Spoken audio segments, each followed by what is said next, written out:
selamat pagi, siang, sore, atau malam.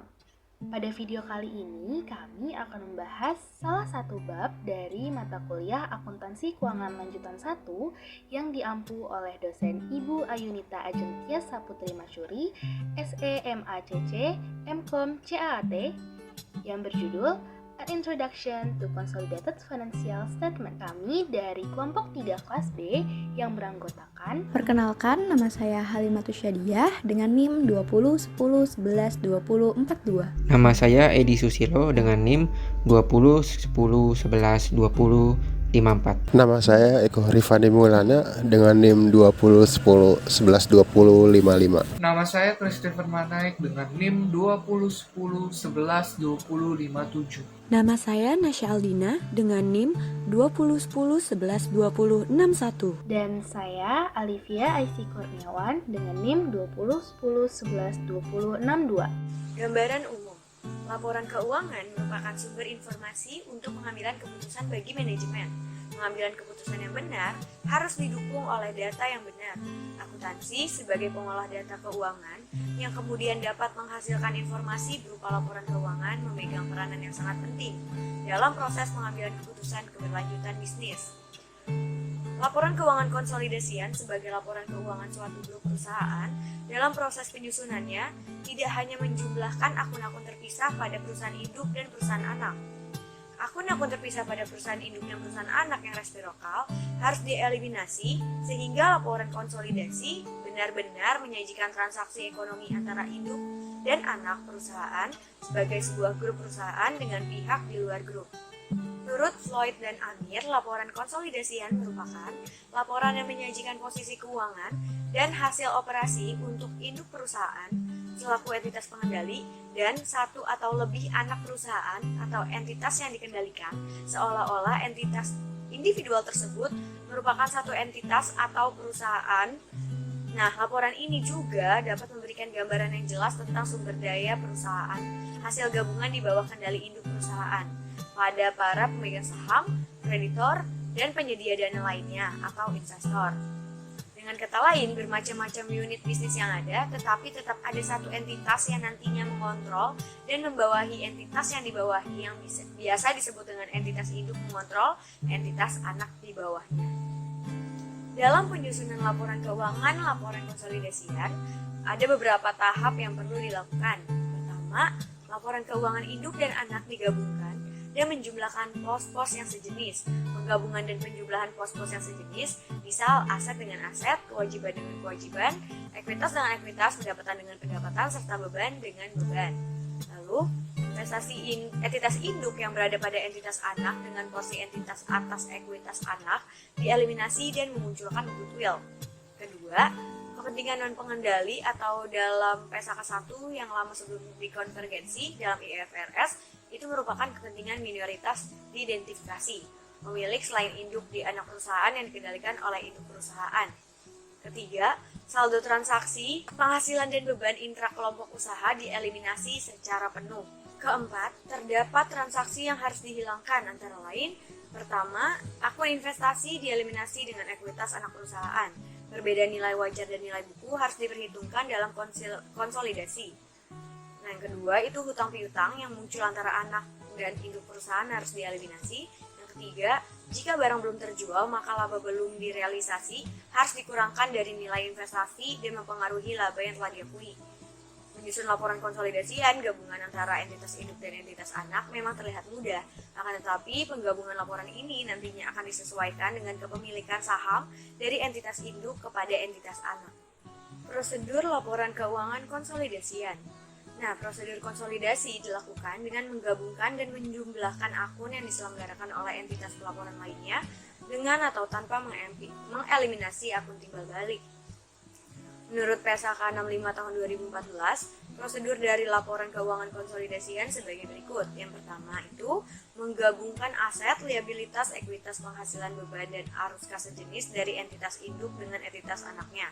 Yang kedua, mengeliminasikan jumlah tercatat dari investasi entitas induk pada setiap entitas anak dan bagian entitas induk pada setiap ekuitas entitas anak. 3. Mengeliminasikan secara penuh aset dan liabilitas, ekuitas, penghasilan, beban, dan arus kas dalam intra kelompok usaha terkait dengan transaksi antar entitas dalam kelompok usaha. Baik, materi selanjutnya yaitu kita akan membahas mengenai kertas kerja konsolidasian. Worksheet di sini berguna untuk memperoleh laporan keuangan konsolidasian melalui penyesuaian dan eliminasi saldo yang tidak seharusnya disajikan sebagai perusahaan tunggal. Berguna juga untuk menggabungkan akun masing-masing perusahaan antara perusahaan induk dan perusahaan anak untuk dikonsolidasi dan menyesuaikan saldo gabungan lalu diintegrasi menjadi satu perusahaan. Berikut gambar di samping contoh dari bentuk kertas kerja konsolidasian. Lalu yang selanjutnya neraca konsolidasi adalah sebuah neraca yang menunjukkan kondisi keuangan gabungan antara induk perusahaan dan anak perusahaan. Dan di sini ada 3 poin dari neraca konsolidasi atau laporan posisi keuangan konsolidasian. Yang pertama ada investasi di entitas anak tidak muncul pada laporan posisi keuangan konsolidasian. Lalu yang kedua ekuitas pada laporan posisi keuangan konsolidasian berupa ekuitas entitas induk ditambah dengan ekuitas kepentingan non-pengendali atau non-controlling interest atau NCI. Nilai akun NCI proporsional dengan nilai akun investasi pada entitas anak pada penggunaan metode ekuitas. Lalu masuk ke materi jurnal eliminasi. Di jurnal eliminasi yang pertama dibuat jika ada transaksi antar perusahaan induk dengan perusahaan anak dan tidak mempengaruhi pencatatan. Lalu yang kedua digunakan untuk menyesuaikan saldo pada setiap akun yang terdapat pada setiap entitas yang akan dikonsolidasikan agar mencerminkan saldo yang seharusnya. Lalu yang ketiga untuk mengeliminasi atau menghilangkan saldo akun mutual antara perusahaan induk dan anak perusahaan. Setelah mengetahui mengenai jurnal eliminasi, maka selanjutnya kita akan melihat bagaimana sih laporan keuangan atau neraca konsolidasian yang dibuat pada tanggal akuisisi. Terdapat 3 kondisi yang dapat terjadi saat pembuatan laporan konsolidasian. Yang pertama yaitu perusahaan induk mengakuisisi 100% perusahaan anak pada nilai buku. Yang kedua, perusahaan induk mengakuisisi 100% perusahaan anak dengan goodwill. Dan yang terakhir, kondisi di mana perusahaan induk mengakuisisi kurang dari 100% perusahaan anak dengan goodwill. Yang pertama, kita akan bahas di mana kondisi perusahaan induk mengakuisisi 100% perusahaan anak pada nilai buku. Ketika melakukan akuisisi aset bersih bernilai buku, seperti yang telah dijelaskan sebelumnya, perlu mengeliminasi akun-akun yang bersifat resiprokal seperti investasi pada anak dan akun ekuitas anak jika ingin menyusun laporan posisi keuangan konsolidasian. Sedangkan akun-akun yang tidak bersifat resiprokal digabungkan dan dimasukkan dalam neraca konsolidasi induk dan anak. Pada ilustrasi ini, pada akhir tahun 2020, PT Jaya menginvestasikan pada PT Abadi sebesar Rp338 juta. Maka bagaimana tampilan neraca konsolidasiannya pada awal tahun 2021? Yang pertama, dimasukkan terlebih dahulu angka-angka neraca pada perusahaan parent atau di sini yaitu PT Jaya dan perusahaan anak atau di sini yaitu PT Abadi. Lalu, sesuai dengan teori yang telah dijelaskan sebelumnya, akun-akun yang tidak bersifat resiprokal digabungkan dan dimasukkan dalam neraca konsolidasian. Pada kertas kerja ini, yaitu seluruhnya kecuali investasi pada PT Abadi dan ekuitas PT Abadi atau ekuitas perusahaan anak, yang mana akun investasi pada PT Abadi dieliminasi sepenuhnya, sehingga pada neraca konsolidasian bersaldo 0. Begitu pula dengan modal saham atau common stock PT Abadi, serta laba ditahan atau retained earnings PT Abadi. Di sini, goodwill juga bernilai 0 karena kondisinya purchase cost yang dikeluarkan oleh PT Jaya atau parent sama dengan net asset value atau NAV atau singkatnya sama dengan ekuitas milik anak atau PT Abadi. Lalu kita masuk ke kondisi kedua, di mana perusahaan induk mengakuisisi 100% perusahaan anak, tapi kali ini terdapat goodwill. Masih sama seperti sebelumnya, diperlukan pengeliminasian akun-akun resiprokal, tetapi kali ini menambah akun goodwill. Dampak adanya goodwill adalah akan menambah sisi goodwill konsolidasian karena nilai investasi melebihi nilai NAV. Investasi juga meningkat dibandingkan kasus sebelumnya, namun sama-sama harus dihapus karena prinsip resiprokal yang telah disebutkan. Ilustrasi dari kondisi ini yaitu pada akhir tahun 2020, PT Jaya menginvestasikan pada PT Abadi sebesar 340 juta rupiah. Maka bagaimana tampilan neraca konsolidasiannya pada awal tahun 2021? Diberitahukan bahwa parent memiliki investasi atas PT Abadi sebesar 340 juta. Sedangkan terlihat bahwa ekuitas dari PT Abadi sebesar 338 juta rupiah, yang mudahnya didapatkan dari modal saham ditambah laba ditahan milik PT Abadi, sehingga terdapat selisih 2 juta rupiah yang akan dikategorikan sebagai goodwill. Untuk mengerjakan kertas kerjanya masih sama seperti ilustrasi sebelumnya, hanya saja kali ini goodwill memiliki saldo di neraca konsolidasiannya. Dan kondisi terakhir yaitu perusahaan induk mengakuisisi kurang dari 100% perusahaan anak dengan goodwill. Jika perusahaan mengakuisisi perusahaan induk di bawah 100%, maka akan ada perubahan hak dari yang mengendalikan 100% menjadi kepemilikan non-pengendali. Biasanya dengan begitu akan diklasifikasikan sebagai ekuitas pemegang saham konsolidasian atau menempatkannya dalam bagian hak minoritas secara terpisah.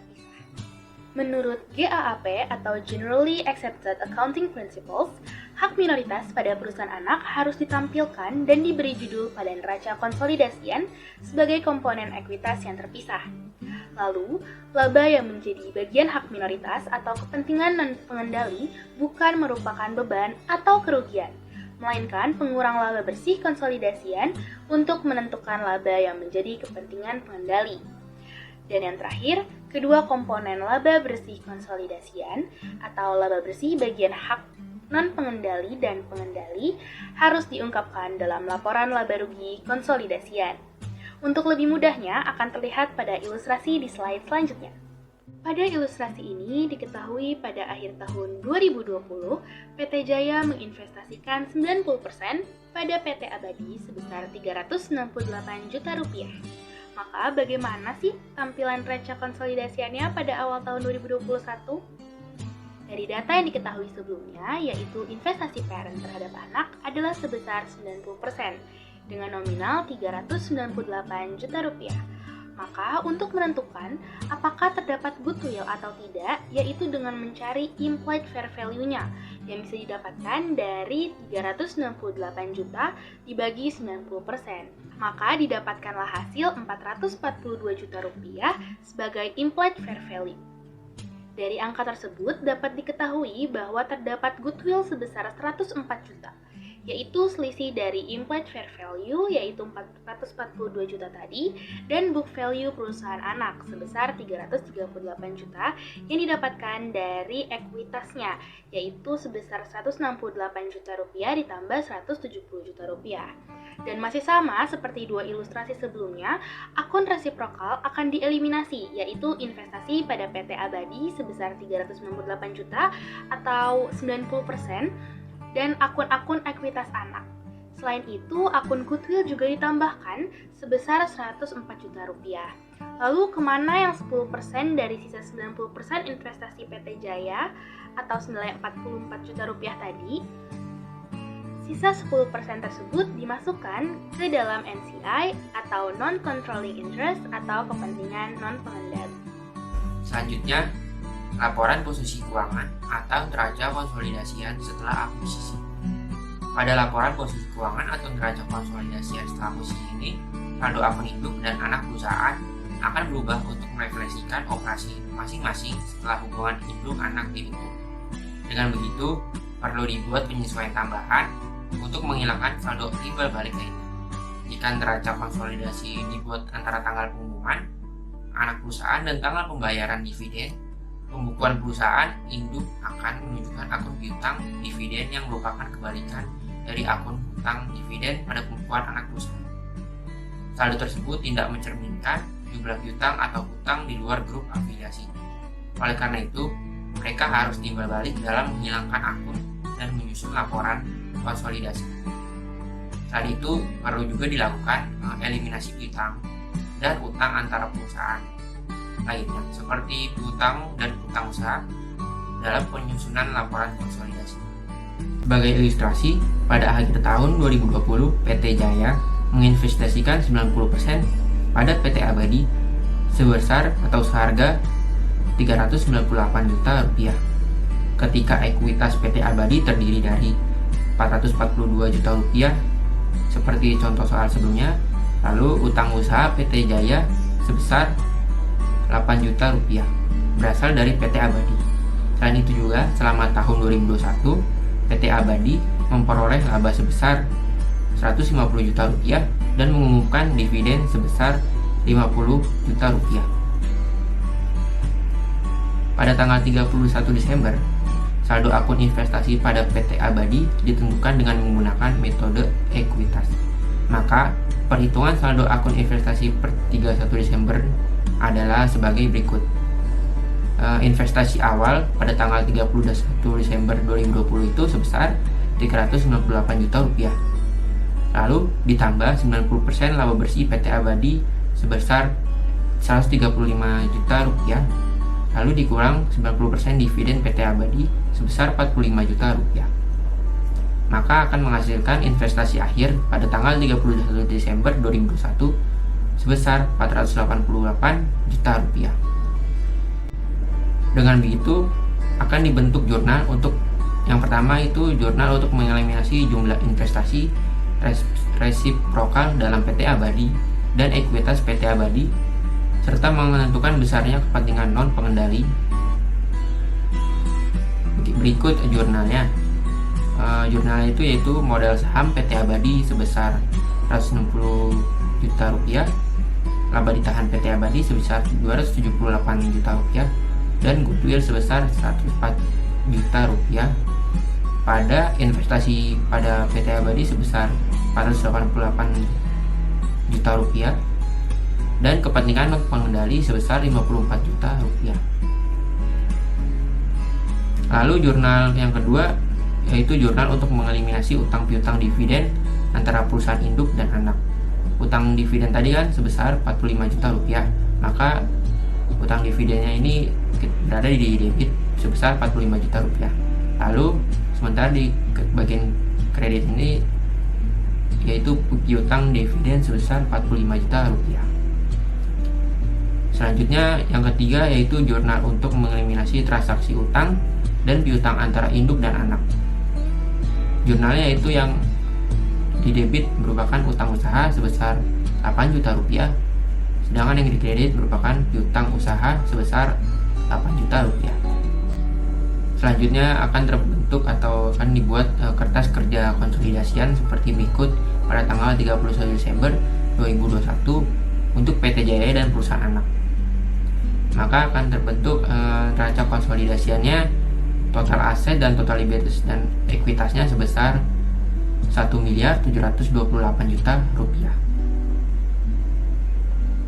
Dari tadi kalian sudah sering mendengar kata goodwill. Lalu apa sih itu goodwill? Pada praktiknya nilai perolehan atau cost, nilai wajar aset teridentifikasi atau fair value of identifiable net assets, dan nilai buku atau book value bisa saja berbeda. Selisih atau ekses yang terjadi antara nilai perolehan dengan nilai buku dapat dialokasikan menjadi goodwill jika nilai perolehan lebih besar dari nilai buku dan dialokasikan sebagai keuntungan dari pembelian dengan diskon atau gain on the bargain purchase apabila nilai perolehan lebih kecil dari nilai buku. Singkatnya, goodwill dapat terjadi apabila nilai perolehan lebih besar dari nilai buku perusahaan anak atau nilai perolehan lebih besar dari total aset dikurangi total liabilitas perusahaan anak, atau nilai perolehan lebih besar dibandingkan capital stock ditambah retained earnings milik perusahaan anak. Atau lebih mudahnya jika diilustrasikan, pada tanggal 1 Januari 2021 PT Pino memperoleh 100% kepentingan PT Sino dengan harga 520 juta rupiah. Pada tanggal akuisisi, PT Sino memiliki saldo capital stock dan retained earnings masing-masing sebesar 235 juta dan 220 juta. Maka dari itu terdapat selisih atau ekses sebesar 65 juta rupiah yang akan dialokasikan pada goodwill. Lalu dari mana sih 65 juta rupiah itu? 65 juta rupiah itu merupakan selisih dari harga 520 juta dikurang dari penjumlahan si capital stock dan retained earnings yang dimiliki oleh PT Anak, yaitu sebesar 235 juta ditambah 220 juta. Maka selisihnya menghasilkan saldo sebesar 65 juta pada sisi goodwill. Baik, selanjutnya kita akan membahas penyajian dan pengungkapan kepentingan non-pengendali pada laporan keuangan konsolidasian. Ada nasib bab yang ingin saya bahas. Ya, sebelum terlebih dahulu yaitu definisi dari kepentingan non-pengendali.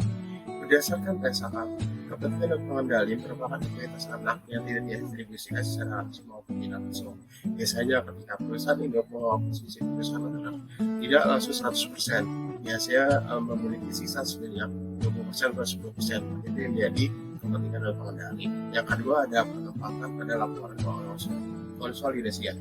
Nah, kepentingan non-pengendali ini berada di mana? Nah, kepentingan non-pengendali ini pada laporan keuangan konsolidasian berada pada posisi ekuitas dan terpisah dari entitas induknya. Yang ketiga, proporsi kepemilikan. Karena kepentingan non-pengendali ini identik dengan sisa presentasi kepemilikan penuh atas suatu entitas anak, biasanya mereka mendapatkan kurang dari 50% kepemilikan. Biasanya tuh kalau perusahaan induk sisi perusahaan anak itu antara mungkin 50 sampai 100%. Nah, biasanya kalau misalnya sisa sebanyak misal 10% atau 20% dan tadi sudah saya sampaikan, itu merupakan dari nilai NCI atau kepentingan non-pengendali. Pada sebab selanjutnya kita akan membahas tentang proporsi keuntungan dan kerugian yang dirasakan oleh kepentingan non-pengendali. Pada dasarnya ketika perusahaan terkait mengalami kerugian atau keuntungan, maka si kepentingan non-pengendali atau NCI juga akan merasakan keuntungan atau kerugian tersebut sesuai dengan proporsi persentase kepemilikan yang mereka miliki. Selanjutnya akan membahas dividen. Sama halnya dengan keuntungan dan kerugian, pada saat perusahaan tersebut membagikan dividen, maka kepentingan non-pengendali atau NCI juga dapat merasakannya sesuai dengan proporsi persentase kepemilikan mereka di perusahaan tersebut. Pada sebab terakhir, kita membahas tentang menghitung saldo akhir dari kepentingan non-pengendali. Berdasarkan gambar tersebut, cara mencari nilai akhir kepentingan non-pengendali dengan cara mencari nilai awal dari kepentingan non-pengendali dulu nih. Lalu setelah itu ditambahkan dengan bagian laba atau rugi yang didapat oleh kepentingan non-pengendali. Setelah itu dikurangi dividen yang diterima oleh kepentingan non-pengendali. Setelah semuanya dijumlahkan, maka kita akan mendapat saldo akhir dari kepentingan non-pengendali pada 31 Desember tahun berjalan. Selanjutnya, kita akan membahas materi konsolidasian. Pada studi case kali ini, terdapat informasi yang bisa kita olah seperti parent mengakuisisi subsidiary sebesar 280.000. Lalu kita dapat mengetahui balance sheet dari perusahaan induk atau perusahaannya parent, yaitu Post Record Incorporation. Selanjutnya, kita dapat mengetahui informasi balance sheet dari perusahaan anak, yaitu Script Record Incorporation. Pada studi case ini, terdapat beberapa pertanyaan, yaitu inventory, building and equipment, investment script book, goodwill, common stock, dan retained earning. Baik, kita akan masuk ke penyelesaian permasalahan pada studi case kali ini. Yang pertama adalah inventory. Sebelum lanjut ke inventory, kita harus ketahui bahwa konsep dari konsolidasian adalah menggabungkan dua perusahaan, baik perusahaan anak dan perusahaan induk, yang dimana kita dapat angka 110.000 dan 170.000. Nah, sebelum kita mengeksekusi, jangan lupa ternyata ada tambahan informasi, yaitu terjadi pengurangan di perusahaan anak sebesar 10.000. Akibatnya, kita perlu menjumlahkan dan melakukan pengurangan, yaitu 110.000 ditambah 170.000 dikurang 10.000. Hasilnya adalah 280.000. Nah, untuk poin B, yaitu building dan equipment, konsep ini sama dengan konsep poin A, yang dimana menggabungkan dua aset perusahaan, sehingga kita akan menjumlahkan 350 ditambah 350. Jangan lupa ternyata ada adjustment, yang dimana nilai fair value pada pengakuisisi yang di hari tersebut ternyata naik nih perusahaan anaknya. Makanya kita perlu menjumlahkan ya, sehingga dapatlah hasil 725, dari mana yaitu 350 ditambah 350 ditambah 25. Nah, untuk poin C, investment, khusus untuk script book, karena perusahaan tersebut diakuisisi oleh induk, maka tidak terdapat dan tidak akan dicantumkan. Mengapa demikian? Karena konsep dari resiprokal. Pembahasan selanjutnya adalah goodwill, yang dimana kita perlu mengetahui goodwill akibat dari akuisisi jika dinyatakan nilai investasi melebihi dari nilai net asset value-nya. Namun terjadi bear gain jika nilai investasinya lebih kurang daripada nilai net asset value-nya, sehingga kita perlu menghitung fair value of asset-nya. Ternyata fair value of asset-nya itu terdapat cash dan piutang, cash and receivable sebesar 40.000 di perusahaan anak, dan inventory 170.000, building and equipment 375, account payable 90.000, dan notes payable 250.000. Sehingga kita perlu menggabungkan aset dan utang tersebut. Dapatlah fair value of net identifiable asset, yaitu 245.000. Nah, kita akan mencari fair value of consideration-nya, yaitu 280.000, sehingga kita dapat angka 280.000 dikurangi 245.000, yaitu 35.000 goodwill yang akan dilaporkan pada worksheet balance-nya. Kita akan lanjut kepada common stock dan retained earning. Pada konsep kedua ini, yaitu common stock dan retained earning, sama-sama kategori modal, yang dimana perlu digarisbawahi konsep reciprocal tidak boleh mengakui modal dan ekuitasnya, hanya boleh diakui akun harta dan utang, sehingga common stock dan retained earning yang ada pada balance sheet perusahaan anak tidak akan diakui di konsolidasian, sehingga yang hanya diakui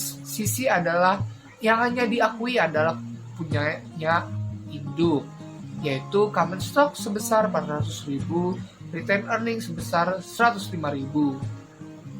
Kita akan masuk ke worksheet balance sheet-nya. Pembahasan terakhir kali ini kita akan membahas terkait balance sheet consolidate-nya atau worksheet balance sheet-nya. Nah, beginilah tampilan akhir dari konsolidasian studi case kali ini, yang dimana efek-efek yang telah kita hitung tadi itu sangat kita bisa lihat, itu seperti inventory, di mana inventory-nya terdapat pengurangan sehingga hasilnya 240.000. Lalu building dan equipment net itu terdapat perubahan fair value dan menjadi naik, yaitu sebesar 25.000, sehingga akan mempengaruhi consolidate-nya menjadi 725.000. Nah, yang seperti saya bilang tadi, investment in script studio tidak boleh diakui, sehingga kita harus mengenolkannya. Nah, untuk goodwill, karena goodwill terdapat pada laporan adalah 30.000, maka kita perlu tambahan sebesar 5.000. Nah, hasilnya adalah 35.000. Total aset didapatkan adalah 1.270.000.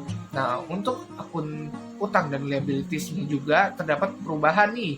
Maksudnya adalah di akun ekuitas tidak boleh diakui ekuitas anak, sehingga kita perlu mengeliminasi, dan hasilnya adalah seperti berikut. Terdapat juga total liability dan equity sebesar 1.270.000. Sekian untuk studi case kali ini. Terima kasih.